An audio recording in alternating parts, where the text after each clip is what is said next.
Hello friends, welcome to my channel Medical World with Atif Samuel. So friends, आज हम skin और एगमेंट इन इंटेगमेंट्री जो chapter है जनरल एनाटमी का जो कि हम सीरीज़ कर रहे हैं, तो उसमें जो हमारा पार्ट 4 है इस चैप्टर का, that is clinical anatomy of skin. तो चलिए हम इसको शुरू करते हैं। प्लीज़ मेरे चैनल को लाइक कीजिएगा, शेयर कीजिएगा, सब्सक्राइब कीजिएगा। तो क्लिनिकल एनाटमी शुरू करते हैं। नंबर फर्स्ट पे है anaemia, the nails are pale and white. यानी एनीमिया जो होता है जिसमें हमें हेमोग्लोबिन की कमी हो जाती है, खून की कमी हो जाती है, उसमें हमारे जो नाखून होते हैं वो जर्द और सफ़ेद हो जाते हैं। ठीक है, उसमें स्किन का नेल्स का रंग क्या हो जाता है, जर्द और सफ़ेद। इन iron deficiency anaemia the nails, आपको पता है एनीमिया की जो काफ़ी ज़्यादा टाइप्स हैं, लेकिन जिसमें आयरन डेफिशिएंसी होती है नेल्स बिकम थिन, पतले हो जाते हैं, ब्रिटल हो जाते हैं, एंड स्पून शेप्ड, जिसे हम कोलिनाइकिया कहते हैं, जैसे आप इस पिक्चर में देख सकते हैं। ठीक है, ये देखें इसमें जो नेल्स हो गए हैं ये वाले, तो ये किसकी वजह से होता है, आयरन डेफिशिएंसी एनीमिया की वजह से। ठीक है, तो आगे है जी skin incisions of for surgery are given along flaggier lines. ठीक है, thus the incisions look like a flaggier line only, healing is better and give cosmetic value. आपको मैंने उसी तरह बताया था, लैंगर्स लाइन जो होती हैं तो हम जो है वो उससे रिलेटेड फ्लैगियर लाइन्स के जरिए ही ऑपरेट करते हैं। ये नहीं कि अगर लाइन्स ऐसे आ रही तो ऑपरेट हम ऐसे कर दें तो फिर वो स्कार बन जाएगा। और अगर हम उसके लाइंस के बिल्कुल ही इसके करेंगे साइड पे फ्लैगियल लाइंस के, तो वो हीलिंग इज़ बेटर, हीलिंग इसमें बेटर होगी, कॉस्मेटिक वैल्यू भी होगी। ठीक है जी फ्रेंड्स, उसके बाद है जी hypertrophy of the nail bed. Hypertrophy of the nail bed यानी कि जैसे आप देख सकते हैं इस पिक्चर में, नाखून जो है वो ये देखिए मेरे नाखून तो ठीक है, लेकिन उसमें नाखून उभर से जाते हैं बंदे के। अगर नाखून उभर से जाएं जैसे इस पिक्चर में आप देख रहे हैं, अगर आप देख सकते हैं ये पिक्चर, तो अगर उसे कहते हैं हाइपरट्रॉफी ऑफ नेल बेड यानी clubbing, occurs in chronic suppurative disease. ठीक है, तो स्पॉटिव डिजीज कौन कौन सी होती है, लंग एब्सेस, ठीक है, फेफड़ों का मसला जिसमें हो जाता है, ठीक है, ब्रोंकिएक्टिस हो जाता है, ठीक है, ऑस्टियोमाइलाइटिस हो जाता है, ठीक है, उसमें हो जाता है ऑस्टियोमाइलाइटिस यानी बोन्स और मसल्स से रिलेटेड, जैसे कि वो मसल्स और बोन्स की जो डिजीज़ होती है जैसे पोलियो वगैरह में। ठीक है, and in severe type of cyanosis, यानी जो बच्चे जो साइनोसिस में होते हैं, ब्लू बेबीज होते हैं, फ्लॉड टेराटोलॉजी जहाँ जिसमें बच्चों में जो सुराख होता है दिल में पैदाइशी, वो क्रॉनिक कंजेस्टिव कार्डियक फेलियर होता है, उनमें ये क्लबिंग हो जाती है। ठीक है, नेल्स की क्लबिंग हो जाती है। ठीक है, तो अभी ये देखिए, अभी हमने एक तजर्बा करना होता है, जैसे ये देखें अभी आप मेरे देख सकते हैं कि नाखून के दरमियान ये थोड़ी सी स्पेस अगर आपको नज़र आ रही है, अगर ये स्पेस नज़र ना आती, बिल्कुल ये मुझे ऊपर ढांप लेते ये नाखून, तो ये क्या होना था, क्लब नेल्स। तो क्लब नेल किसी ना किसी जो है वो कंजेंटिव हार्ट डिजीज़ या किसी और बीमारी की जो है वो निशानी होती है। ठीक है, तो ये भी नेल से रिलेटेड क्लिनिकल एनाटमी की एक अहम पॉइंट है। डिस्टर्बेंस, ठीक है, disturbance of nail growth due to acute illness और trauma give rise to transfer grooves in the nails. ठीक है, ट्रांसफर ग्रूव्स हो जाते हैं। ठीक है, ये जैसे तो इधर ट्रांसफर्स ग्रूव्स हो जाते हैं ट्रांसफर्स के ऊपर नेल्स पर, in the nail substance which move distally, तो डिस्टली वो मूव करते जाता है विद द नेल ग्रोथ, जैसे जैसे नॉल ग्रोथ करता है nail, sorry, since the average rate of growth is about 0.1 millimetre per day और 3 मिलीमीटर पर मंथ। ठीक है, तो एक दिन में 0.1 मिलीमीटर यानी 10 दिन में 1 मिलीमीटर और एक महीने में 3 मिलीमीटर नाखून बढ़ता है। The date of the pass illness can be estimated. ठीक है, तो हम इससे जो इलनेस की डेट है उसको भी एस्टिमेट कर सकते हैं कि वो पैमाइश जैसे जैसे नाखून बढ़ता जाता है उस तरह महीनों के हिसाब से वो एस्टिमेट होता रहता है। It takes about 90 to 120 days for the whole nail to grow. एक नाखून को मुकम्मल ग्रो होने में 90 से 120 यानी 3 महीने का वक्त दरकार होता है। Therefore, in fungal disease of the nail, the course of treatment should last for not less than this period. ठीक है, तो 120 दिन 3 महीने का पीरियड होता है। The growth is faster in summer than in winter. Winter में इसकी ग्रोथ कम हो जाती है, समर में ज़्यादा होती है, इन गर्मियों में ज़्यादा और सर्दियों में कम। In the fingers than in toes and in the longer fingers than in the shorter toes ones. ठीक है, शॉर्टर वंस में इसकी ग्रोथ कम होती है और लॉन्गर में ज़्यादा होती है। Hair exhibits alteration is certain disease ठीक है, आपको पता है कैसे malnutrition hairs become thin, dry and sparse, ठीक है, जिनमें खुराक वगैरह की, न्यूट्रिशन वगैरह की जो कमी पेशी होती है उनके बाल थिन, ड्राई और स्पेयर्स हो जाते हैं। हाइपोथायराइडिज्म, ये भी एक मेडिकल कंडीशन है हाइपोथायराइडिज्म में, जिसमें हार्मोन्स वगैरह 3 4 कम बनते हैं, तो they become Scorsese and dry, ठीक है, मोटे बाल और ड्राई हो जाते हैं। एक्सेसिव ग्रोथ ऑफ हेयर, ठीक है, जिसे हम हिरोस्टिज्म कहते हैं, अकर इन एड्रीजेनिटल सिंड्रोम, जिसमें एड्रीनोजेनिटल सिंड्रोम जो होता है, इनमें जो है वो कोर्टिसोल हार्मोन्स वगैरह वो कम रिलीज होते हैं, बनते कम है, तो loss of hair is known alopecia. तो उसमें जो बाल जड़ होते हैं, जो गंजापन उसको कहते हैं, उसे हम कहते हैं alopecia. Skin is dry in datura poisoning, ठीक है, दथुरा पॉइजनिंग स्किन जो है हमारी खुश्क हो जाती है, हीट स्ट्रोक में खुश्क हो जाती है, एंड डायबिटिक कोमा में खुश्क हो जाती है। It is unusually moist in hypoglycaemia coma में, ठीक है, तो मॉइस्ट हो जाती है उसमें, एंड पेरिफेरल फेलियर में भी जो है हमारी स्किन मॉइस्ट रहती है। इन इचियोसिस यानी characteristics by abnormal dryness skin, इसे हम क्या कहते हैं, इचियोसिस, यानी बहुत ज़्यादा स्किन होती है जिसकी वजह से हमें इचिंग होती है। The sebaceous glands are few and small, वहाँ पे स्पेशियस ग्लैंड जो बहुत कम होते हैं, बहुत छोटे होते हैं। Excretion of sebum is markedly reduce, वहाँ पे सीबम जो है वो कम रिलीज होता है। Excessively oiliness of skin due to over activity of sebaceous gland is called seborrhoea, यानी कि यहाँ पे स्पेशियस ग्लैंड ऑयल बहुत ज़्यादा रिलीज होता है, तो उसे हम सेबोरिया कहते हैं इस प्रॉब्लम को, जो कि स्पेशियस ग्लैंड के बहुत ज़्यादा ओवर एक्टिव होने की वजह से होती है। इट में अकर फ्रॉम पिबर्टी ऑनवर्ड से ये अपना काम करना शुरू कर देती है, but diminishes with advancing as के साथ ये कम होती जाती है। जी आगे है जी एक्नी वुल्गैरस बेसिकली आपकी स्किन पर बहुत ज़्यादा दाने निकल आते हैं, ठीक है, या बहुत सारे पिंपल्स निकल आते हैं। Is a common complication of seborrhoea की वजह से होता है, यानी बहुत ज़्यादा सेबोरिया जब एक्टिव हो जाता है, सेबम बहुत ज़्यादा रिलीज होता है, तो उसकी वजह से सेबोरिया की skin is susceptible to infection, वहाँ पे इन्फेक्शन बहुत ज़्यादा होते हैं। सेबोरिक डर्माटाइटिस और जो उधर होता है जी furunculosis and to chemical irritant, chemical folliculitis and dermatitis, तो वहाँ पे भी ये मुख्तलिफ किस्म के इन्फेक्शन होने के चांसेस बहुत ज़्यादा हो जाते हैं। तो फ्रेंड ये थी स्किन से रिलेटेड। अभी हम नेक्स्ट पे इसी पार्ट में हम फेशिया, डिफेशिया और दूसरी बहुत सारी स्किन रिलेटेड क्लिनिकल एनाटॉमी के बारे में पढ़ेंगे। तो चलते हैं, स्टार्ट करते हैं जी फ्रेंड्स। अभी हम जो है वो स्किन से रिलेटेड और दूसरी क्लिनिकल एनाटॉमी के बारे में पढ़ेंगे। Skin is the outer garment of body and subjected to following maladies, ठीक है। सबसे पहले है जी डर्माटाइटिस और एक्जिमा। देयर इज रेडनेस, ठीक है, वहाँ पर रेडनेस होती है, स्वेलिंग होती है, ठीक है, इचिंग होती है, and exudation in acute cases. It is usually become chronic होती है, ठीक है। डर्माटाइटिस में be allergic due to soap and cosmetics, ये किसी साबुन की वजह से या कोई कॉस्मेटिक चीज़ इस्तेमाल करने की वजह से भी डर्माटाइटिस हमें जो है वो हो सकता है। तो मैं अभी आपको बताता हूँ कि कैसा शो होता है जी फ्रेंड्स। इस पिक्चर में जैसे कि आप देख सकते हैं, ठीक है, दिस इज़ एक्जिमा, ठीक है, दिस इज़ एक्जिमा। तो बेसिकली ये इन्फ्लेमेशन ऑफ द स्किन हो जाती है, बाकी चीज़ों को आप इग्नोर कीजिए प्लीज़। मैं आपको फोटो दिखाने के लिए मैंने आपको दिखाया था, आपको कुछ समझ आए। तो ये क्लिनिकल एनाटॉमी है, दैट इज़ एक्जिमा और डर्माटाइटिस जी फ्रेंड्स। आगे है जी एल्बिनिज़म, जिसे हम भूरापन या जिसे हम कह देते हैं जी, वो अगर फ़र्ज़ किया वो एशियन कंट्रीज़ के जो बाशिंदे हैं उनके कलर की स्किन जो है वो बहुत ज़्यादा गोरी वाइट हो जाती है, ठीक है, जिसे हम कहते हैं जी भूरापन है, ठीक है। तो वो बगैर किस वजह से होता है, मतलब उसमें पिगमेंट नहीं होता। तो आगे पढ़ेंगे there is a no melanin pigment, उनमें जो मेलानिन पिगमेंट जो है ना होने के बराबर होता है या बहुत कम होता है। It is usually an inherited condition, inherited विरासती कंडीशन होती है। तो मैं आपको इसकी भी तस्वीर दिखाता हूँ, ये देखिए एल्बिनिज़म यानी भूरापन।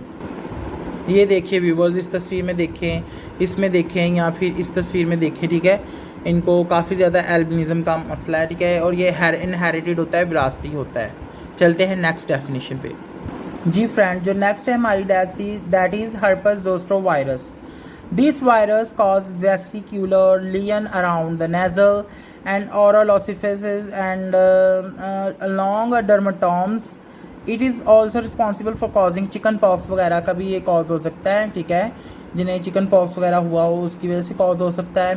तो फ्रेंड्स बेसिकली ये वायरस होता है, ठीक है, हर्पस ज़ोस्टर वायरस है जो कि वेसिक्यूलर लीजन करता है, ठीक है, अराउंड द नेजल और ओरल एफिसेस में।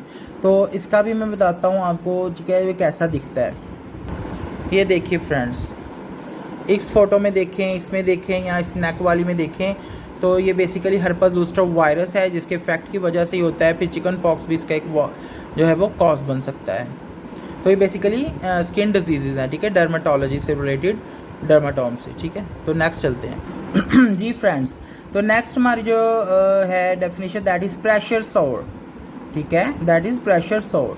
The skin slowly dies over the pressure sides, ठीक है, प्रेशर साइड्स पे जो स्किन है वो ऐसा आहिस्ता डाइज होती जाती है, मरती जाती है। And pressure sores in the lower back one patient lies on the back for prolong period due to illness की वजह से या किसी मजबूरी की वजह से पेशेंट जो है लंबे अरसे तक जो है वो सीधा अपनी कमर पर लेटा रहता है, या फिर साइड पे एक साइड पे लेफ्ट राइट साइड पे लंबे अरसे के लिए लेटा रहता है और हम उसे मूवमेंट नहीं देते, ठीक है, मूव नहीं करते ज़्यादा, उसको जो है वो उसकी मूवमेंट नहीं करवाते।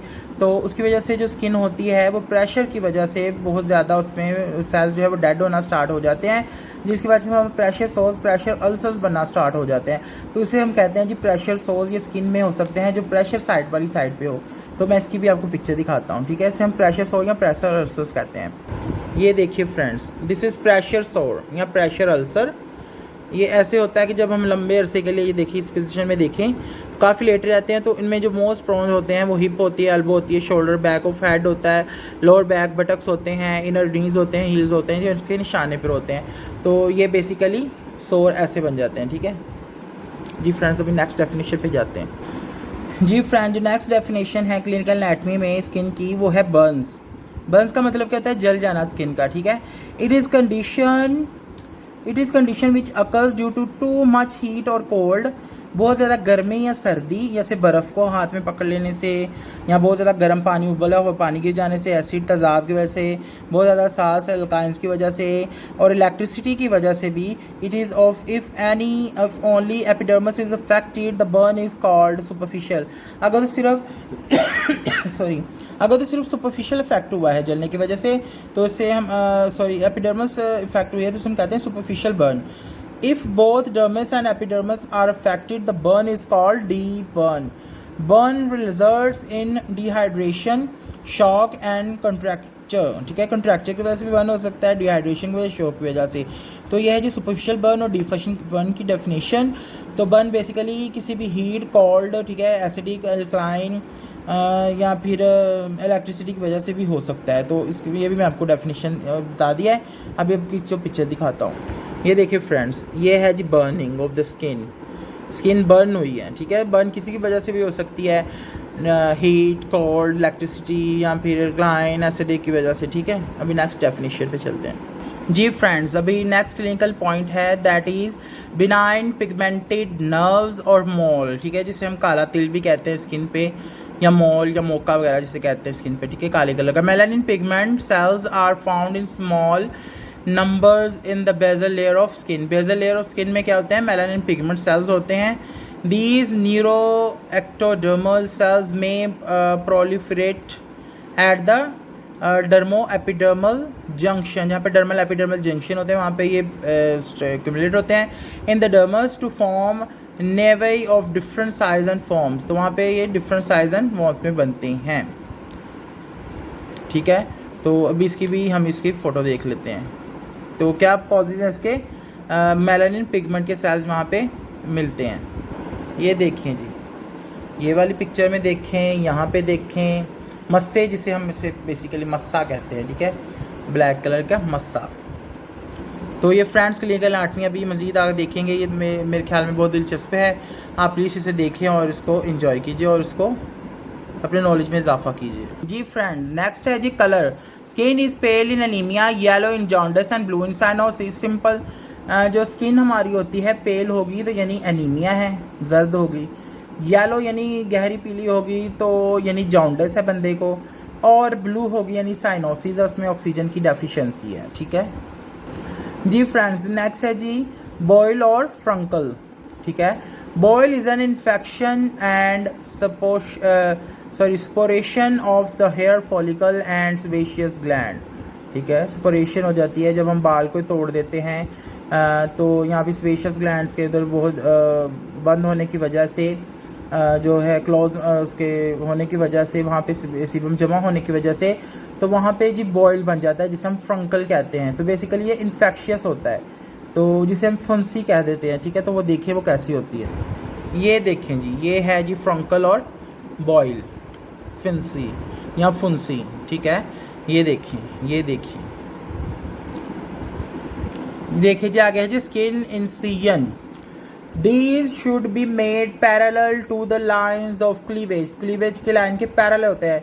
This will result in small scars। ये देखिए जी, ये जैसे स्कार, ये इंसीजन लगा दिया है तो स्कार भी इधर बन जाएगा। सर्जिकल इंसीजन लगा रहे हैं या किसी और वजह से इंसीजन हो जाता है, कोई चोट लग जाती है, ठीक है, फिजिकल एजेंट्स की वजह से, तो वहाँ पे भी ये क्लिनिकल एनाटॉमी है इसकी स्किन की। जी व्यूअर्स, नेक्स्ट है जी हमारी sebaceous cyst is common in the scalp. Scalp में ये यानी खोपड़ी की हड्डी में कॉमन होती है। It is due to obstruction of the duct of sebaceous gland caused either by trauma or infection. If the duct is of sebaceous gland of cheek is blocked, it leads to close comedons or acne. If the condition gets severe, the condition is acne vulgaris, ठीक है। acne vulgaris के बारे में हमने पढ़ा हुआ है, ठीक है। तो ये सेबेशियस सिस्ट बेसिकली होता है जब सेबेशियस ग्लैंड के जो डक्ट होती है वो ब्लॉक हो जाती है किसी वजह से, तो वहाँ पे ये सेबेशियस सिस्ट बन जाता है, जो कि मैं आपको दिखाता हूँ। ये भी बेसिकली इन्फेक्शियस होता है, ठीक है।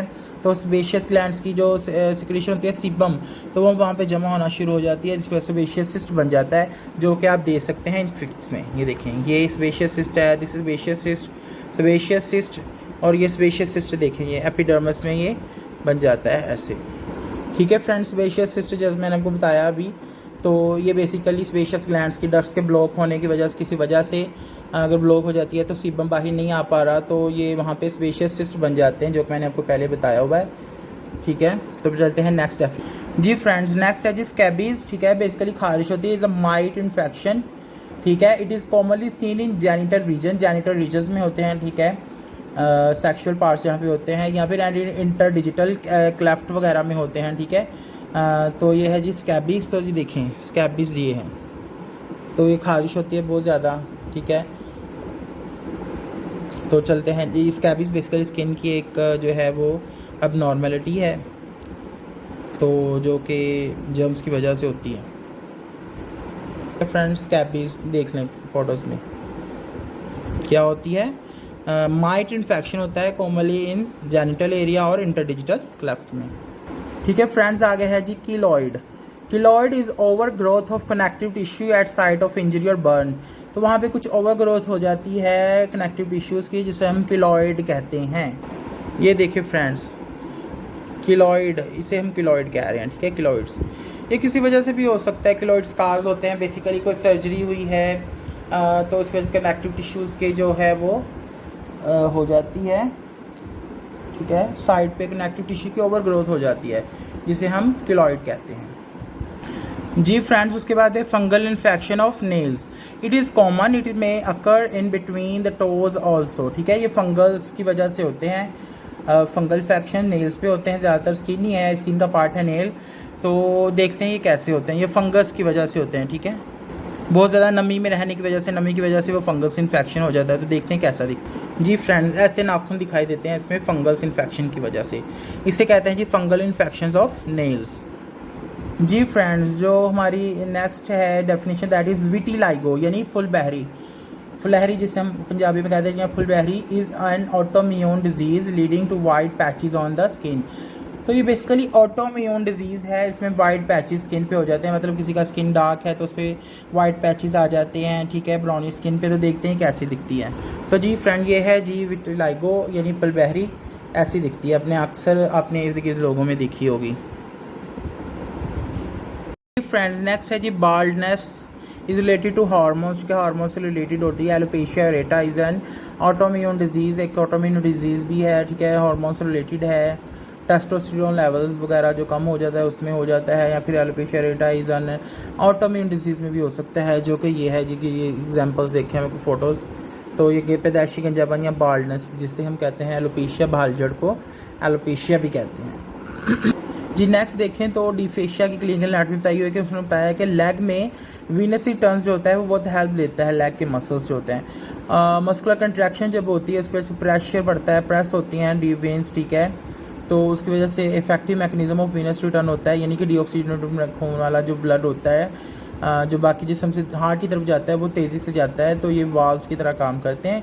लेकिन the contraction become more effective हो जाती है with in the tight sleeves of deep fascia की वजह से कंट्रैक्शन जो है मोस्ट इफेक्टिव हो जाती है। उसके बाद है जी planes, the deep fascia forms planes to flow and the fluid और pus tracks along these fascial planes. देखो फेशियल प्लेन्स होते हैं तो वहाँ पे ये हम इजीली इसको पस और वगैरह को इजीली रिटेन कर सकते हैं, ठीक है। The tubercular abscess of the cervical vertebra passes along the prevertebral fascia into the posterior triangle of neck और इनटू द एक्जिला और नेक में भी इसके जो हम जो है वो पैसेज और प्लेन्स बनते हैं, उसमें से हम पस इजीली यहाँ पे कुछ भी और जो चीज़ है वो उसकी वजह से इजीली जो है वो निकाल सकते हैं जी। फ्रेंड्स के बाद है जी retinacula, keep the tendons and nerves in position, sometimes the delicate nerve may get compressed as it transfers under the retinacula. Median nerve may get compressed deep to reflex the retinaculum leading to carpal tunnel syndrome, ठीक है।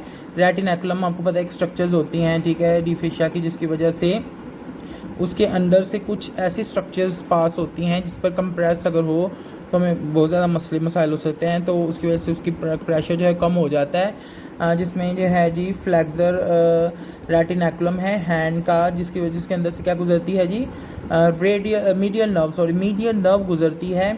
अगर उस पर compression हो, pressure हो रेटिनैकुलम, तो उसकी वजह से हम क्या बन जाता है जी कार्पल टनल सिंड्रोम, ठीक है, कार्पल टनल सिंड्रोम हो जाता है मीडियल नर्व की कंप्रेशन की वजह से।